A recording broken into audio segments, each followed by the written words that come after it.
وَلَمَّا عَتَوْا عَمَّا نُهُوا عَنْهُ قُلْنَا لَهُمْ كُونُوا قِرَدَةً خَاسِئِينَ.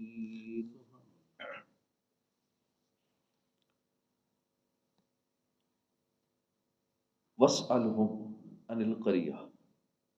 وَاسْأَلْهُمْ اور ان سے پوچھو، ان سے سوال کرو، عَنِ الْقَرْيَةِ الَّتِي كَانَتْ حَاضِرَةَ الْبَحْرِ، اس بستی کے بارے میں جو دریا کے کنارے تھی، اذ یعدون فی السبت، اور جب وہ حد سے بڑھنے لگی ہفتے کے بارے میں، فی السبت ہفتے کے بارے میں، اذ تأتیہم جب ان کے سامنے آتی، حیتانہم ان کی مچھلیاں، یوم سبتہم ان کے ہفتے کے دن، شرعا و یوم لا یسبتون پانی پر تیرتی، اور جس دن وہ ہفتہ نہ پاتے، لا تأتیہم تو مچھلیاں نہ آتی ان کے پاس. کذالک نبلوہم اسی طرح، نبلوہم ہم انہیں آزماتے ہیں، بما کانوا یفسقون اس کے سبب کہ وہ نافرمانی کرتے تھے. وَإِذْ قَالَتْ أُمَّةٌ مِّنْهُمْ اور جب کہا ایک گروہ نے، منہم ان میں سے، لما تعظون قوما اللہ مہلکہم کیوں تم نصیحت کرتے ہو ان لوگوں کو، انہیں اللہ ہلاک کرنے والا ہے، او معذبہم یا عذاب دینے والا ہے انہیں، عذابا شدیدا سخت عذاب، شدید عذاب. قالوا معذرۃ الی ربکم انہوں نے کہا معذرۃ عذر پیش کرنے کے لیے، الی ربکم ولعلکم یتقون تمہارے رب کے حضور، اور اس کے لیے، اس لیے کہ شاید وہ یتقون ڈریں. فلما نسوا پھر جب انہوں نے بھلا دیا، ما ذکروا بہ اسے جو انہیں نصیحت کی گئی اس کے ساتھ، انجینا الذین ینہون تو ہم نے ان لوگوں کو جو منع کرتے تھے نجات دی، عن السوء برائی سے، واخذنا الذین اور ہم نے ان لوگوں کو پکڑ لیا جنہوں نے ظلموا ظلم کیا، بعذاب بئیس برے عذاب کے ساتھ، بما کانوا یفسقون اس کے سبب کہ وہ نافرمانی کرتے تھے. فلما عتوا پھر جب انہوں نے سرکشی کی، اما نہو جس سے نہو انہیں منع کیا گیا، انہو اس سے، قلنا ہم نے کہا، لہم کونوا قردۃ خاسئین ان سے، کونو ہو جاؤ، قردۃ بندر، خاسئین دھتکارے ہوئے. وَإِذْ تَأَذَّنَ اور جب اعلان کر دیا، ربک تمہارے رب نے، لَيَبْعَثَنَّ کہ ضرور وہ بھیجتا رہے گا، علیہم ان پر، الی یوم القیامہ قیامت کے دن تک، من یسومہم انہیں جو پہنچاتے رہیں گے انہیں، سوء العذاب بڑا برا عذاب. ان ربک لسریع العقاب بے شک تمہارا رب لسریع العقاب ضرور جلد عذاب دینے والا ہے. وَإِنَّهُ لَغَفُورٌ رحیم اور بے شک وہ ضرور بخشنے والا مہربان ہے. سبحان اللہ وہ عذاب دینے والا بھی ہے اور وہ بخشنے والا مہربان بھی ہے. ترجمہ کنز العرفان. اور ان سے اس بستی کا حال پوچھو جو دریا کے کنارے پر تھی، اور جب وہ ہفتے کے بارے میں حد سے بڑھنے لگے، جب ہفتے کے دن تو مچھلیاں پانی پر تیرتی ہوئی ان کے سامنے آتی، اور جس دن ہفتہ نہ ہوتا اس دن مچھلیاں نہ آتی. اسی طرح ہم ان کی نافرمانی کی وجہ سے ان کی آزمائش کرتے تھے. اور جب ان میں سے ایک گروہ نے کہا کہ تم ان لوگوں کو کیوں نصیحت کرتے ہو جنہیں اللہ ہلاک کرنے والا ہے یا انہیں سخت عذاب دینے والا ہے، انہوں نے کہا تمہارے رب کے حضور عذر پیش کرنے کے لیے، اور شاید یہ ڈریں. پھر جب انہوں نے اس نصیحت کو بھلا دیا جو انہیں کی گئی تھی، تو ہم نے برائی سے منع کرنے والوں کو نجات دی، اور ظالموں کو ان کی نافرمانی کے سبب برے عذاب میں گرفتار کر دیا. پھر جب انہوں نے ممانت کے حکم سے سرکشی کی، ہم نے ان سے فرمایا دھتکارے ہوئے بندر ہو جاؤ. وس الہم اور ان سے پوچھو. شان نزول سرکار دو عالم صلی اللہ علیہ وسلم مدینے میں رہنے والے یہودیوں کو ان کے کفر پر سرزنش کرتے اور ان سے فرمایا کرتے کہ تم لوگ اپنے باپ دادا کے نقش قدم پر ہو کہ انہوں نے ہمیشہ پچھلے نبیوں کی مخالفت کی، اور تم میری مخالفت کر رہے ہو. اس پر یہودی بولے ہمارے باپ دادا اپنے رب کے فرمانبردار اور اپنے نبیوں کے اطاعت گزار تھے، حالانکہ وہ جانتے تھے کہ واقعی ان کے باپ دادا اپنے نبیوں کی مخالفت کرتے رہے ہیں، مگر ان کا خیال تھا کہ ان واقعات کی کسی کو خبر نہیں ہے، اس لیے اپنے باپ دادوں کی معصومیت کے ڈنڈورے پیٹتے تھے. تب یہ آیت کریمہ نازل ہوئی جس میں ان کے پول کھول دیے گئے اور وہ لوگ حیران رہ گئے. اس آیت میں خطاب سرکار دو عالم صلی اللہ علیہ وسلم سے ہے کہ آپ اپنے قریب رہنے والے یہودیوں سے سرزنش کے طور پر اس بستی والوں کا حال دریافت فرمائیں۔ اس سوال سے مقصود کفار پر یہ ظاہر کرنا تھا کہ سید عالم صلی اللہ علیہ وسلم کی نبوت اور تاجدار رسالت صلی اللہ علیہ وسلم کے معجزات کا انکار کرنا یہ ان کے لیے کوئی نئی بات نہیں ہے، بلکہ کفر و معصیت تو ان کا پرانا دستور ہے کہ ان کے آباء و اجداد بھی کفر پر قائم رہے۔ ان القریہ، بستی کا حال۔ اس بستی کے بارے میں اختلاف ہے کہ وہ کون سی تھی۔ حضرت عبداللہ بن عباس نے فرمایا کہ وہ مصر و مدینہ کے درمیان ایک قریہ ہے۔ ایک قول یہ ہے کہ مدین و طور کے درمیان ایک بستی ہے۔ امام زہری نے فرمایا کہ وہ قریہ تبریہ شام ہے، اور حضرت عبداللہ بن عباس سے ایک روایت یہ ہے کہ وہ بستی مدین ہے، بعض کے نزدیک وہ بستی ایلا ہے۔ اذ یعدون فی السبت، جب وہ ہفتے کے بارے میں حد سے بڑھنے لگے۔ اس آیت اور اس سے بعد والی 3 آیات میں جو واقعہ بیان ہوا اس کا خلاصہ یہ کہ اس بستی میں رہنے والے بنی اسرائیل کو اللہ تعالیٰ نے ہفتے کا دن عبادت کے لیے خاص کرنے اور اس دن تمام دنیاوی مشاغل ترک کرنے کا حکم دیا، نیز ان پر ہفتے کے دن شکار حرام فرما دیا۔ جب اللہ تعالیٰ نے ان کی آزمائش کا ارادہ فرمایا تو ہوا یوں کہ ہفتے کے دن دریا میں خوب مچھلیاں آتی تھیں، اور یہ لوگ پانی کی سطح پر انہیں دیکھتے تھے۔ جب اتوار کا دن آتا تو مچھلیاں نہیں آتی تھیں۔ شیطان نے ان کے دل میں وسوسہ ڈالا کہ تمہیں مچھلیاں پکڑنے سے منع کیا گیا ہے، لہٰذا تم ایسا کرو کہ دریا کے کنارے بڑے بڑے حوض بنا لو، اور ہفتے کے دن دریا سے ان حوضوں کی طرف نالیاں نکال لو، یوں ہفتے کو مچھلیاں حوض میں آ جائیں گی، اتوار کو پکڑ لینا، اللہ کی نافرمانی نہیں ہوگی۔ شیطان اسی طرح کے طریقے بتاتا ہے لوگوں کو۔ نیک لوگوں کو جب دیکھتا ہے نا کہ ان کو ڈائریکٹ میں گناہ تو کروا نہیں سکوں گا، انہیں کہتا ہے چلو تم یوں کر لو، یہ بڑا نیکی والا کام ہے، یوں کر لو، ادھر کر کے بندے کو ایسا پھنساتا ہے اور گناہ میں ڈال دیتا ہے۔ کہتے ہیں تم ہفتے والے دن اللہ کی نافرمانی نہ کرو، مچھلیاں نہ پکڑو، مچھلیاں پکڑنے کا منع کیا گیا نا، تو تم ایسا کرو نالیاں بنا دو، مچھلیاں خود ہی ادھر چلی جائیں گی تمہارے ان کھڈوں میں جہاں تم نے بنا رکھے، اتوار والے دن پکڑ لینا، اللہ کی نافرمانی نہیں ہوگی۔ تو یہ طریقہ شیطانوں نے بتایا۔ چنانچہ ایک گروہ نے یہ کیا کہ جمعے کو دریا کے کنارے بڑے بڑے کھڈے گڑے کھودے، ہفتے کی صبح کو دریا سے ان گڑوں تک نالیاں بنا لی جن کے ذریعے پانی کے ساتھ آ کر مچھلیاں گڑوں میں قید ہو گئی۔ اتوار کے دن انہیں نکال لیا، اور یہ کہہ کر اپنے دل کو تسلی دے دی کہ ہم نے ہفتے کے دن تو مچھلی پانی سے نہیں نکالی۔ ایک عرصے تک یہ لوگ اس فعل میں مبتلا رہے۔ ان کے اس عمل کی وجہ سے اس بستی میں بسنے والے افراد 3 گروہوں میں تقسیم ہو گئے۔ ان میں ایک تہائی ایسے لوگ تھے جو ہفتے کے دن مچھلی کا شکار کرنے سے باز رہے اور شکار کرنے والوں کو منع کرتے تھے۔ ایک تہائی ایسے افراد تھے جو خود خاموش رہتے تھے، دوسروں کو منع نہ کرتے تھے، جبکہ منع کرنے والوں سے کہتے تھے کہ ایسی قوم کو کیوں نصیحت کرتے ہو جنہیں اللہ ہلاک کرنے والا ہے یا انہیں عذاب سخت دینے والا ہے، سخت عذاب دینے والا ہے۔ ایک گروہ وہ خطا کار لوگ تھے جنہوں نے حکم الہی کی مخالفت کی اور ہفتے کے دن شکار کیا، اسے کھایا بیچا۔ جب مچھلی کا شکار کرنے والے لوگ اس معصیت سے باز نہ آئے تو منع کرنے والے گروہ نے ان سے کہا کہ ہم تمہارے ساتھ میل برتاؤ نہ رکھیں گے۔ اس کے بعد انہوں نے گاؤں کو تقسیم کر کے درمیان میں ایک دیوار کھینچ دی۔ منع کرنے والوں کا ایک دروازہ الگ تھا جس سے آتے جاتے تھے، خطا کاروں کا دروازہ جدا تھا۔ داؤد علیہ السلام نے ان خطا کاروں پر لعنت کی۔ ایک روز منع کرنے والوں نے دیکھا کہ خطا کاروں میں سے کوئی باہر نہیں نکلا، انہوں نے خیال کیا کہ شاید آج شراب کے نشے میں سارے دھوتے مدہوش ہو گئے ہوں گے۔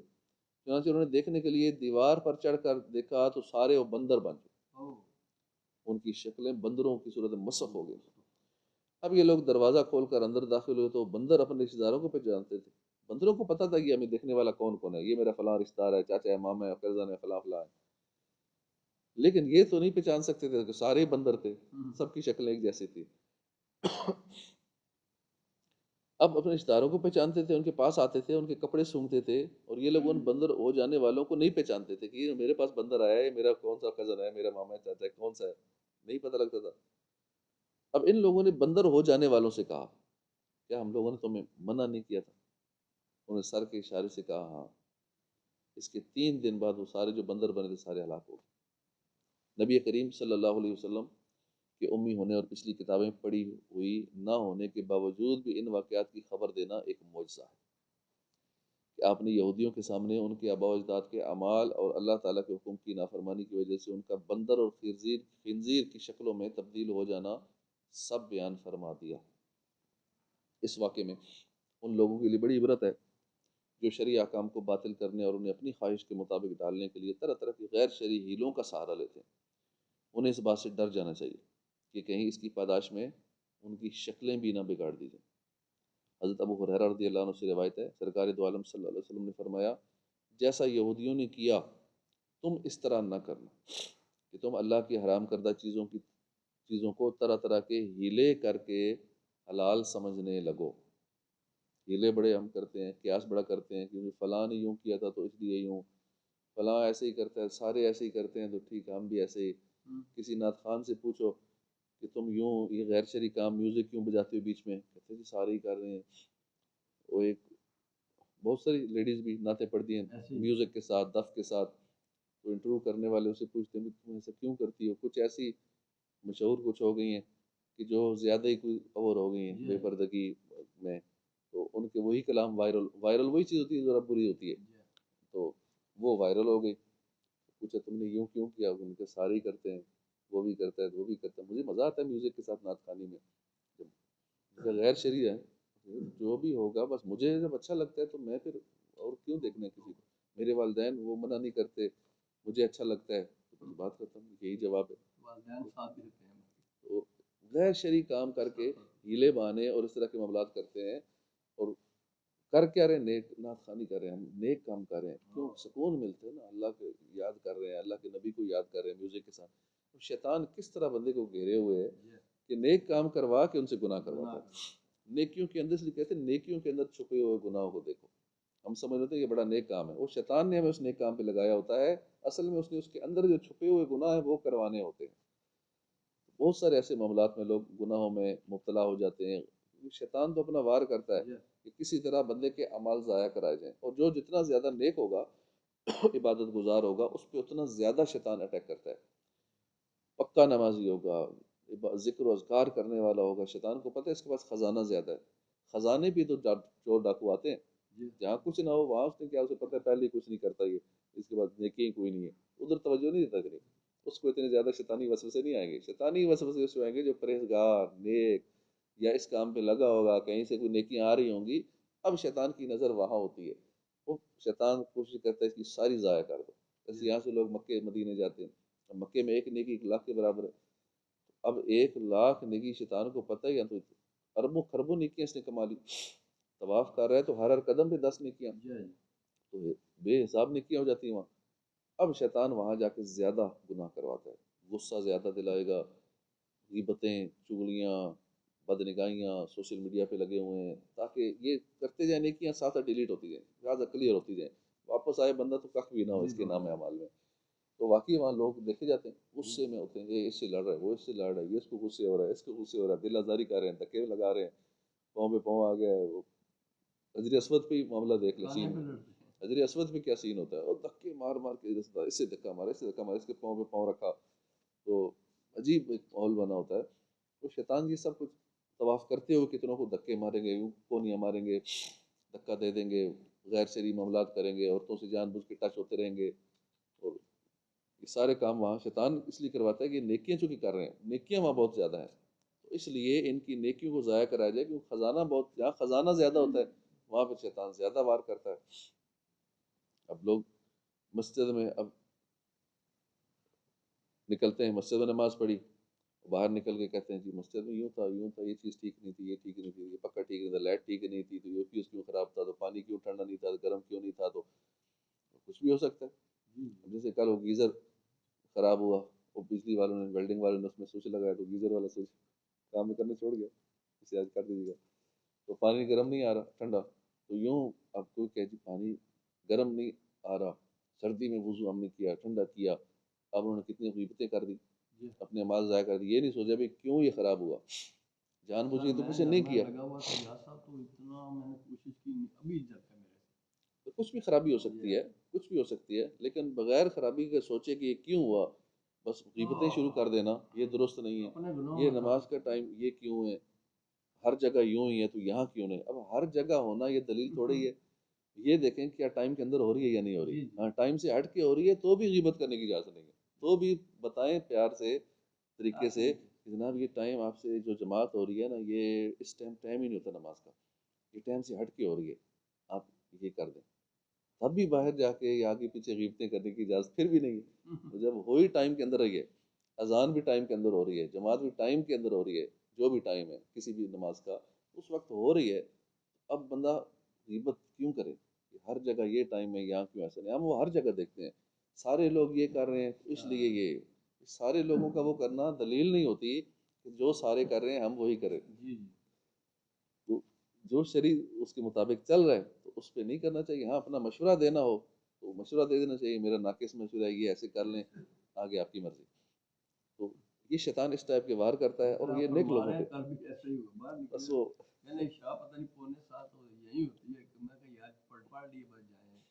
ٹائم چینج ہوتا رہتا ہے نا، روز جگہ چینج کون سا اس میں قانون بن گیا کہ نہیں ہو سکتی. تو چینج ہوتا رہتا ہے ٹائم، آج ہو جائے گا کل ہو جائے گا آگے ہو جائے گا پیچھے ہو جائے گا، یہ تو ہوتا ہی رہتا ہے وقت کے ساتھ. ٹائم اب آگے آستہ پہلے پیچھے آتا رہا ہے اب آگے جائے گا، کبھی آج چینج ہو جائے گا آج نہیں تو کل اعلان ہو جائے گا، یوں ہوتا رہے گا. پچھلے جمعے بھی یہی بیان تھا نا کہ اطاعت کا جذبہ ایسا ہونا چاہیے کہ نماز کے اندر قبلہ ہی چینج ہو گیا. یہاں تو خالی ٹائم چینج ہو تو رولا پڑ جاتا ہے.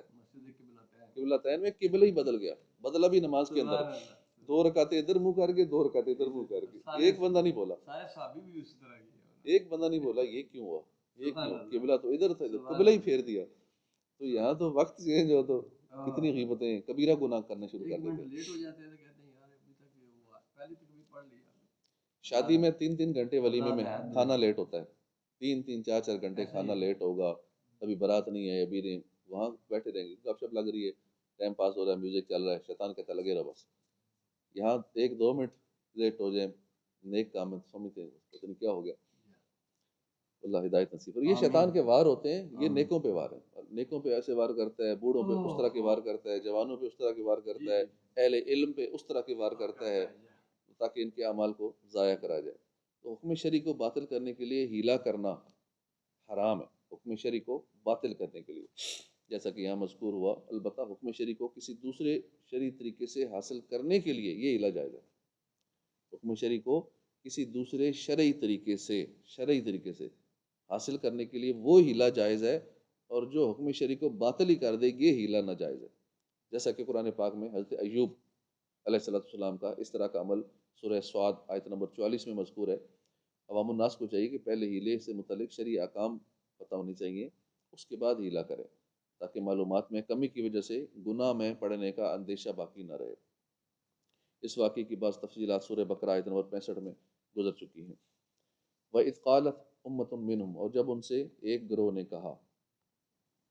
اس آیت میں تیسرے گروہ کا ذکر ہے کہ جنہوں نے خاموشی اختیار کی تھی. اس سے معلوم ہوا کہ یہ لوگ مچھلی کے شکار پر بالکل راضی نہیں تھے بلکہ اس سے متنفر تھے، جبکہ انہیں سمجھاتے اس لیے نہیں تھے کہ ماننے کی امید نہیں تھی کہ ان کو سمجھائیں گے یہ مانے نہیں، مچھلیاں پھر بھی پکڑیں گے. اس سے بظاہر یہ سمجھ آتا ہے کہ یہ لوگ بھی نجات پا گئے تھے، کیونکہ جب کسی کے ماننے کی امید نہ ہو تو امر بالمعروف کرنا فرض نہیں رہتا. ہاں افضل ضرور ہوتا ہے پھر بھی، نیز امر بالمعروف فرض کفایہ ہے. لہذا جب ایک گروہ یہ کر ہی رہا تھا تو ان پر بعین ہی فرض نہ رہا، کیونکہ ایک گروہ تو ان کو نیکی کی دعوت دے رہا تھا نا کہ بھئی یہ کام نہ کرو، مچھلیاں ہفتے کے دن منع ہے اور اتوار کو تم یوں ہلا کر پکڑ رہے ہو، یہ بھی غلط کر رہے ہو. ایک گروہ سمجھا رہا تھا، دوسرا گروہ تھا وہ چپ تھا، وہ مچھلیاں نہیں پکڑ رہا تھا لیکن وہ چپ تھا، اس کام کو برا سمجھ رہا تھا کہ واقعی یہ غلط کر رہے ہیں. اور چپ تھا کیونکہ دوسرا گروہ سمجھا رہا تھا، وہ ڈیوٹی نیکی کی دعوت والے وہ بھی کر رہے تھے، تو اس لیے چپ والا جو ہے اس لیے اس کی بچت ہو گئی کہ ایک تو دوسرے نیکی کی دعوت دے رہے تھے اور ساتھ ہی ان کو یہ امید تھی کہ یہ نہیں مانیں گے ہم اگر بات کریں گے. تو یہ قاعدہ اب بھی لگ سکتا ہے. ہمیں اگر یقین ہو کہ ہم کسی کو یہ بات بتائیں گے کہ بندہ غلط کام کر رہا ہے، اب اس کو ہم کہیں گے تو اب فساد کھڑا ہوگا. ایک تو یہ کہ وہ مانے گا نہیں، اس کی طبیعت کا پتہ ہے کہ ہم جتنا اس کو کہتے رہیں گے اس نے ماننا نہیں ہے، اور اوپر سے آگے سے باتیں کرے گا، لڑائی جھگڑا کرے گا، تو وہاں چپ رہ سکتے ہیں. اب وہاں فرض نہ رہا، آپ گناہگار نہیں ہوں گے. تو ہاں جہاں ماننے کی امید ہو، اگلا سمجھ جائے گا مان جائے گا، تو وہاں پھر ضروری ہو جاتا ہے اس کو نیکی دعوت دینا یا برائی سے منع کرنا۔ تو ماننے کی امید نہ ہو تو پھر آپ خاموش بھی ہیں تو گناہ گار نہیں ہیں۔ کئی لوگ اعتراض علماء پہ کرتے ہیں نا کہ یہ غلط کام ہو رہا ہے، آپ اسٹیج پہ بیٹھے تھے تو ادھر میوزک چل رہا تھا، دف بج رہا تھا، آپ بولے نہیں۔ اب بعض اس لیے نہیں بول پاتے کہ ہم بولیں گے تو یہ فساد کھڑا ہوگا۔ کئی اس حکمت کے یا اور کئی حکمتیں ہوں گی، علماء خاموش رہتے ہیں، تو اس پہ کئی لوگ علماء پہ اعتراض شروع کر دیتے ہیں کہ آپ نے کیوں نہیں روکا، آپ نے دف کو کیوں نہیں روکا، یہ سب ہو رہا تھا اسٹیج پہ، پیسے پھینک رہے تھے لوگ اس طرح تو ویلوں کی طرح، تو آپ نے کیوں نہیں روکا اگر غلط تھا تو؟ کیونکہ ادب سے پیش کرنی چاہیے نا، ادب سے پیش کریں، چھپا کے پیش کریں، سب کے سامنے ہی ہو رہا تھا تو ٹھیک ہے، وہ گناہ نہیں ہے لیکن اچھا نہیں ہے اس انداز میں۔ ایک تو ایک مال جو ہے ایک رزق ہے، اس کو پھینکنا، اور پھر اس کے اوپر اردو لکھی ہوتی ہے، الفاظ لکھے ہوتے ہیں، انگلش لکھی ہوتی ہے، نام لکھا ہوتا ہے، تو وہ جب پاؤں میں آتے ہیں، کئی دفعہ دیکھا ہے لوگوں کے پاؤں میں پیسے پڑے ہوتے ہیں، اسٹیجوں پہ محفل ہو رہی ہے، نعت خان کے پاؤں کے نیچے پیسے آئے ہوتے ہیں یا اور نیچے گرے ہوتے ہیں اور لوگوں کے پاؤں میں آ رہے ہیں، اور لوگوں کی بالکل اس طرح توجہ نہیں ہے کہ پاؤں، بعض کا محمد لفظ لکھا ہوتا ہے اس نوٹ پہ، کوئی اور لکھو، کوئی بھی لفظ ہے کسی بھی زبان کا، تو اس کا ضروری ہے اس کا ادب، اس لیے کہ وہ حروف تہجی ہے، تمام زبانیں اللہ تعالیٰ کی طرف سے ہیں، کسی بھی زبان کا اگر نیچے پڑا ہوگا، انگلش میں ہو، عربی میں ہو، اردو میں ہو، دنیا کی 7,000 زبانیں ہیں، 7,000 سے زیادہ زبانیں دنیا میں جو بولی جاتے ہیں، پاکستان میں تقریباً 70 سے زیادہ زبانیں یہ صرف پاکستان میں بولی جاتی ہیں، تو دنیا کی جتنی بھی زبانیں ہیں، یا پاکستان کی ہوں یا اور ملکوں کی ہوں، ان زبانوں میں اگر کوئی تحریر لکھی ہوئی ہے اور تحریر وہ نیچے پڑی ہوئی ہے، نیچے ہے، تو اس کا ادب ضروری ہے، اسے اٹھا کے کسی سیف جگہ پہ رکھنا چاہیے۔ تو وہی مال، وہی پیسہ جس کے لیے سارا دن بھاگ دوڑ کر رہے ہوتے ہیں اور کھلا پھینک دیتے ہیں، تو اس کو ادب سے ایک سائڈ پہ رکھنا چاہیے، بجائے پھینکنے کے، پھینکنا ہے پھر اگلوں نے چننا ہے تو چپ کر کے 8-10 ہزار 20 ہزار دینا ہے، لاکھ دینا ہے، تو اس کو سائڈ پہ جیب میں ڈال دیں، سائڈ پہ رکھ دیں، بعد میں دے دیں، یوں کر دیں، اگلے کی بھی عزت رہ جائے۔ حدیث شریف میں نا دتکارے ہوئے بندر ہو جاؤ، حضرت عبداللہ بن مسعود فرماتے ہیں ایک شخص نے عرض کی یا رسول اللہ، کیا بندر اور خنزیر مسخ شدہ لوگ ہیں؟ حضور نے فرمایا اللہ تعالیٰ نے کسی قوم کو ہلاک کر کے یا کسی قوم کو عذاب دے کر اس کی نسل نہیں چلائی، اور بندر اور خنزیر تو ان سے پہلے بھی ہوتے تھے، لہذا موجودہ جو بندر ہیں اس قوم کی اولاد میں سے نہیں ہیں، کیونکہ وہ تو فنا ہو گئے تھے۔ لوگ کہتے ہیں نا اب بھی کہ یہ بندر فلاں کی اولاد سے ہے، تو وہ مسخ ہوئے تھے تو وہی آگے چلے آ رہے ہیں، یہ سور انہی کے اولاد سے ہیں، ایسا نہیں ہے، یہ غلط کنسپٹ ہے، وہ ختم ہو گئے، سارے تباہ و برباد ہو گئے تھے، یہ وہ ہیں جو شروع سے نسل چلی آ رہی ہے۔ یہاں بھی جگہ جگہ سور، اگلے دن میں واک کر رہا تھا تو ادھر سے پورا گروہ سور، صبح صبح دن دیہڑے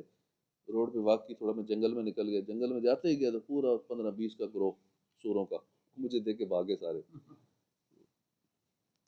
یہ نئے لوگ، ان کی شکل نہیں ہو جو